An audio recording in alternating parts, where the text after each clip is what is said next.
बड़ी खबर टी20 विश्व कप को लेकर सामने आ रही है। आपको बता दें कि आईसीसी ने पाकिस्तान को अल्टीमेटम दिया है। यहां पर आईसीसी ने पाकिस्तान की शर्तें नहीं मानी और बांग्लादेश दौरे की मांग भी यहां पर नामंजूर कर दी गई है। आपको बता दें इस वक्त की बड़ी खबर टी20 वर्ल्ड कप को लेकर सामने आ रही है, जहां एक तरफ पाकिस्तान ये जिद कर रहा है कि उसे हैंडशेक करना है भारतीय खिलाड़ियों के साथ, लेकिन इसी बीच अब यहां पर आईसीसी की तरफ से एक बड़ा बयान सामने आया है और सीधे तौर पर पाकिस्तान को बड़ी चेतावनी दी गई है। पूरा मामला क्या है और ताजा अपडेट्स क्या है, इसकी ज्यादा जानकारी के लिए हमारे साथ जुड़े हैं चेतन, उनसे जानेंगे। तो चेतन, लगातार जहां भारत और पाकिस्तान के मैच को लेकर संशय बरकरार है, लेकिन इसी बीच पाकिस्तान ने जो अब 3 शर्तें रखी हैं, उसके बाद आईसीसी की तरफ से क्या कुछ नया बयान सामने आया है? देखिए, जिस तरीके से आईसीसी की तरफ से लगातार बातचीत चल रही है, पीसीबी से भी चल रही है। हालांकि पहले बांग्लादेश से जो कुछ चल रहा था, तब ये फैसला हुआ कि बांग्लादेश जो है वो आखिरकार नहीं खेलेगा। फिर स्कॉटलैंड जो है वो मैदान में आता है और वो अब टूर्नामेंट में खेल रहा है। तो अब जिस तरीके से पाकिस्तान को लेकर कहीं ना कहीं बहुत ज़्यादा संशय बना हुआ है कि पाकिस्तान बार बार ये कह रहा है कि 15 फरवरी को जो मैच होने वाला है उसमें हम हिस्सा नहीं लेना चाहते हैं। एक तरफ ये कह रहा है हिस्सा नहीं लेना चाहते हैं, दूसरी तरफ कह रहा है कि हमारी शर्तें हैं, जो खबरें हम देख रहे हैं लगातार कि हमारी कुछ शर्तें, अगर वो शर्तें मान ली जाती हैं तो हम खेलने को तैयार हैं। यानी कि अपनी शर्तों पर मनवाकर जो है वो खेलना चाहता है। हालांकि आईसीसी से लगातार जो पाकिस्तान क्रिकेट बोर्ड है और बांग्लादेश क्रिकेट बोर्ड है, दोनों की बातचीत जो है वो चल रही थी और अब इसका फैसला यहाँ पर आईसीसी ने दे दिया है। सूत्र ये बता रहे हैं कि आईसीसी ने यह फैसला जो है वो खुद लिया है और इसमें किसी बाकी जो बोर्ड है उसका दबाव नहीं है। अब फैसले में क्या है, फैसले में जान लेते हैं। दरअसल आईसीसी ने यह भी माना है कि बांग्लादेश पिछले साल जो महिला टी20 वर्ल्ड कप की मेजबानी करने वाला था, लेकिन वहां पर जो दंगे हो गए थे, फसाद हो गए थे, उसके बाद नहीं कर पाया।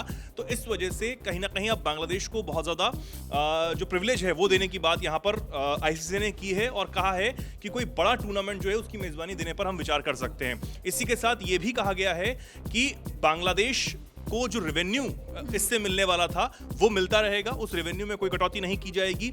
ये साफ तौर पर यहाँ पर इस फैसले में यहाँ कहा गया है। इसी के साथ बैठक के दौरान बांग्लादेश और पाकिस्तान की तरफ से ये मांग लगातार की जा रही थी कि आईसीसी भारत के साथ पाकिस्तान जो है वो बायलैटरल सीरीज खेले। ये शर्त यहाँ पर रखी गई थी, ये मांग जो है वो यहाँ पर रखी गई थी। इस मांग को हालांकि आईसीसी ने खारिज कर दिया है। आईसीसी ने इस पर यह कहा है कि जो बायलैटरल सीरीज है उसके अधिकार क्षेत्र में बिल्कुल नहीं आती है और यही वजह है कि वर्ल्ड टेस्ट चैंपियनशिप जैसे जो आईसीसी टूर्नामेंट्स होते हैं उसके चक्र में वो इस तरह के मामले में बिल्कुल भी हस्तक्षेप जो है वो नहीं करता है और इसलिए हम ये मांग जो है वो नहीं मान सकते हैं। तो पहली मांग बायलैटरल सीरीज की खारिज हो जाती है पाकिस्तान की यहाँ पर। इसी तरह से भारत, बांग्लादेश और पाकिस्तान की एक त्रिकोणीय सीरीज का प्रस्ताव भी यहां पर रखा गया था, लेकिन इसे भी इसी आधार पर खारिज कर दिया गया आईसीसी की तरफ से। तो दूसरी मांग है वो भी यहां पर खारिज हो जाती है। और बैठक में ये मुद्दा भी उठा था कि भारत को इस साल बांग्लादेश का दौरा करना चाहिए। ये बांग्लादेश की तरफ से जो बांग्लादेश क्रिकेट बोर्ड है उसने उठाया था।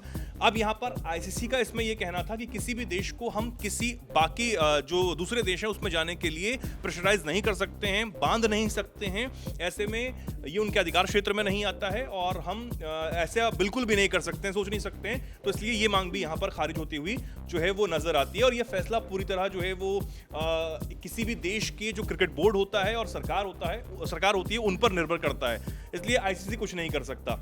लाहौर में एक लंबी बैठक यहां पर होती है और बैठक का जो एजेंडा जो था वो पूरी तरह यही था कि 15 फरवरी को पाकिस्तान जो है वो खेले ना खेले। हालांकि कई जो बोर्ड्स हैं जिसमें यूएई है वो भी ये समझा चुका है, वो तो ये भी कह चुका है कि हमने आपकी कितनी मदद पाकिस्तान की थी। एक खबर यह है कि लेटर जो है वो लिखा गया पाकिस्तान क्रिकेट बोर्ड को और बताया गया कि हमने अपने जो ग्राउंड्स हैं वो आपको दिए थे, हमने हर वैश्विक मंच पर आपका जो है समर्थन क्रिकेट के मामले में किया था और अगर आप नहीं खेलते हैं तो बहुत रेवेन्यू लॉस जो है वो हो सकता है, तो ये आपको जो है वो मैच खेलना चाहिए, इसे बॉयकॉट नहीं करना चाहिए। ये समझाने की बात लगातार कई बोर्ड्स की तरफ से की गई थी, श्रीलंका की तरफ से भी की गई थी, लेकिन पाकिस्तान फिर भी अभी फिलहाल जो है मानता हुआ नजर नहीं आ रहा था। अब सबसे बड़ी बात यह है कि पाकिस्तान क्रिकेट बोर्ड ने अपनी सरकार की बेइज्जती यहां पर करवाई। पहले ये कि हम नहीं खेलेंगे, उसके बाद ये कि हम खेलने को तैयार हैं लेकिन हमारी शर्तें मानिए।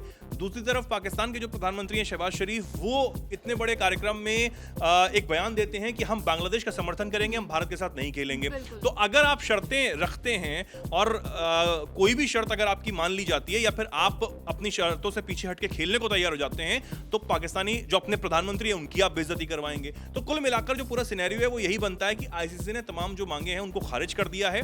अब पाकिस्तान के पास कोई चारा जो है नहीं बचता है। दूसरी बात यह है कि बांग्लादेश को तो रेवेन्यू देने की बात कर दी आईसीसी ने, लेकिन पाकिस्तान ने अगर ये छोड़ा तो पाकिस्तान के हालात जो है वो पहले से ही खस्ता हैं। रेवेन्यू नहीं मिलेगा तो और ज्यादा कमर टूट जाएगी। तो पाकिस्तान कहीं ना कहीं अब ये जो पूरा टूर्नामेंट है या फिर जो वो मैच है जिस पर नजरें दुनिया भर की होती हैं, भारत और पाकिस्तान का मैच, वो उसके गले की फांस बन चुका है। उसको अब ये कहीं ना कहीं खेलना ही पड़ सकता है। फिलहाल अभी तो यही नजर आ रहा है। तो पाकिस्तान यहाँ पर अपने खेल में ही फंसता हुआ नजर आ रहा है, लेकिन आईसीसी ने सीधे तौर पर अब यहाँ पर पाकिस्तान को एक अल्टीमेटम दिया है और साथ ही उनकी मांगों को खारिज कर दिया। हालांकि ये सूत्रों के हवाले से कहा जा रहा है, अभी इस पर कोई आधिकारिक बयान सामने नहीं आया है, लेकिन पल पल के अपडेट्स के लिए और T20 वर्ल्ड कप को लेकर जो भी नई जानकारी सामने आती है हम आप तक पहुंचाते रहेंगे। इस पूरे मामले पर फिलहाल आपकी क्या राय है हमें कमेंट बॉक्स में जरूर बताइएगा। बाकी देश और विदेश की खबरों के लिए आप जुड़े रहिए दैनिक जागरण के साथ। नमस्कार।